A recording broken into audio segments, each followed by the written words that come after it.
دا نبی آخر زمان دے محمد عربی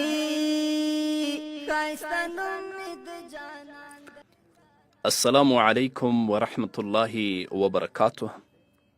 سیف الله سلامونه را لیږلي او د سلام نه یې وروسته لیکلي چې زه دوه پوښتنې لرم. لومړنۍ پوښتنه مې دا ده چې آیا امام ابو حنیفه رحمه الله تابعی دی که نه؟ او دوهمه پوښتنه مې دا ده ځینې خلک دا وایي چې امام ابو حنیفه رحمه الله ته له 19 احادیثو څخه زیات زده نه ول. د دوی دا خبره تر کم بریده صحیح ده؟ د لومړنۍ پوښتنې په ځواب کې دې باید ووایم چې امام ابو حنیفه رحمه الله د هجرت په 80 کال باندې پیدا شوی دی او په دغه زمانه کې ډیر صحابه کرام رضی الله تعالی عنهم ژوندي ول. نو له دې وجې امام ابو حنیفه رحمه الله څو صحابه و کرامو رضی الله تعالی عنهم سره ملاقات کړی دی چې د هغو له جملې څخه حضرت انس بن مالک رضی الله تعالی عنه هم دی.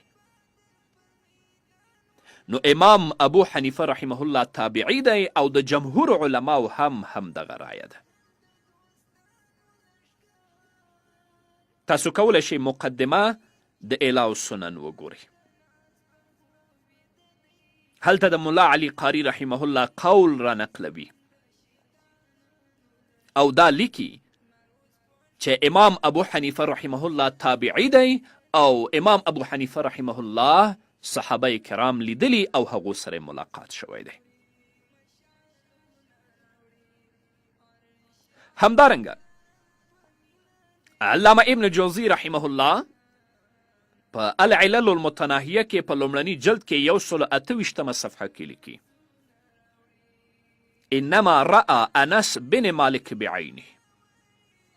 امام ابو حنیفه رحمه الله انس بن مالک رضی الله تعالی عنه په خپلو سترګو باندې لیدلی دی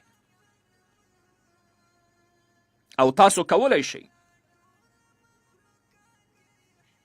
چې رد المحتار لومړنی جلد 4 صفحه هم وګورئ چې هلته هم دا ثابتوي چې امام ابو حنیفه رحمه الله تابعی دی، ملاقات د صحابه و کرامو رضی الله تعالی عنهم سره شوی دی.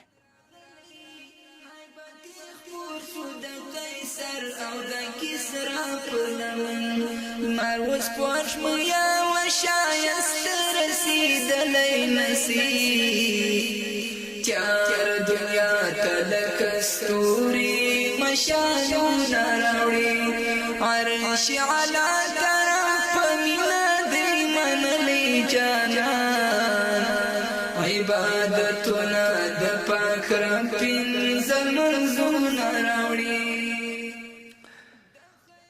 او کم ګستاخ خلک چې دا وای چې امام ابو حنیفه رحمه الله یوازې په 19 احادیثو باندې پوهیده، د دوی دا خبره غلطه ده، د دوی دا خبره باطله ده. دا ځکه چې امام ابو حنیفه رحمه الله د امت په اتفاق سره مجتهد دی. علامه ابن خلدون په لومړني جلد کې په 301 صفحه کې لیکي چې د مجتهدینو استنباط له قرآن او د سنتو څخه وي، نو که چیرته یو څوک په 19 احادیثو باندې مجتهد جوړېدلی شوی، نو نن به هر یو اهل حدیث مجتهد وی. څوک په 19 احادیثو باندې یا په 18 حدیثو باندې یا په 50 حدیثو باندې مجتهد نه جوړیږي. او امام ابو حنیفه رحمه الله د امت په اتفاق سره مجتهد دی، او مجتهد هغه چاته ویل کیږي چې هغه د قرآن او د سنت نه استنباط کولی شي.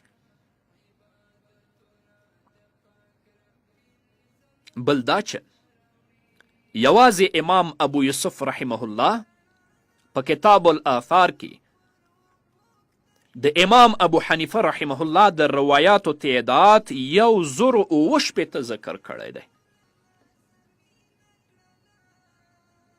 یوازې امام ابو یوسف رحمه الله په کتاب الاثار کې د امام ابو حنیفه رحمه الله د روایاتو شمیر او تعداد 1060 ذکر کړی. ته څنګه وایې چې دته صرف 19 احادیث یاد ول؟ بل دا چې د امام ابو حنیفه رحمه الله خپل مسند موجود دی چې په هغه کې په زرګونو روایات لیکلي دي. خپل مسند کې په زرګونو روایتونه لیکلي دي امام ابو حنیفه رحمه الله. ته څنګه دا وایې د هغه په شان کې ګستاخي کوي چې هغه ته صرف 19 احادیث ده؟ بل دا چې امام الذهبي رحمه الله، امام اعظم امام ابو حنیفه رحمه الله په حفاظو کې ذکر کړی دی، او د احادیثو په اصطلاح کې حافظ هغه چاته ویل کیږي چې هغه ته 100,000 احادیث یاد وي. امام الذهبي رحمه الله چې صاحب د جرح او د تعدیل دی، امام ابو حنیفه رحمه الله په حفاظو کې ذکر کوي، او حافظ هغه چاته ویل کیږي چې هغه ته 100,000 احادیث یاد وي. ته څنګه راجګیږي او دا وایې ګستاخي کوي چې امام ابو حنیفه رحمه الله ته صرف 19 احادیث یاد وه؟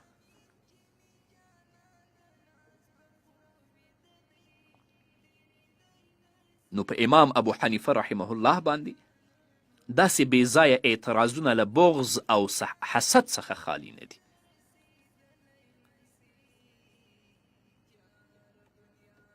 دوی ته د امام ابو حنیفه رحمه الله مناقب تر اوسه معلوم نه دي، خو زه دعوتوم چې د امام اعظم امام ابو حنیفه رحمه الله مناقب یې ورې ولولئ، ځان ترې خبر کړئ. حمیري صاحب سټډیو ساته چې ګورم وخت مو ختم دی، پوښتنې پاتې خو په بلې خپرونه کې به یې راواخلو. نو قدرمنو اوریدونکو، دا وه زموږ د نن ورځې خپرونه چې د عصمت امیري په تخنیکي مرسته ستاسو درانه حضور ته وړاندې شوه. تر بلې خپرونې پورې چې زه بیا هم ستاسو درانه حضور ته راځم، تاسو ټول په لوی او بخښونکي الله سپارم. پاتې ژوند مو نیکمرغه، ښاد، بریالي او کامیاب اوسئ.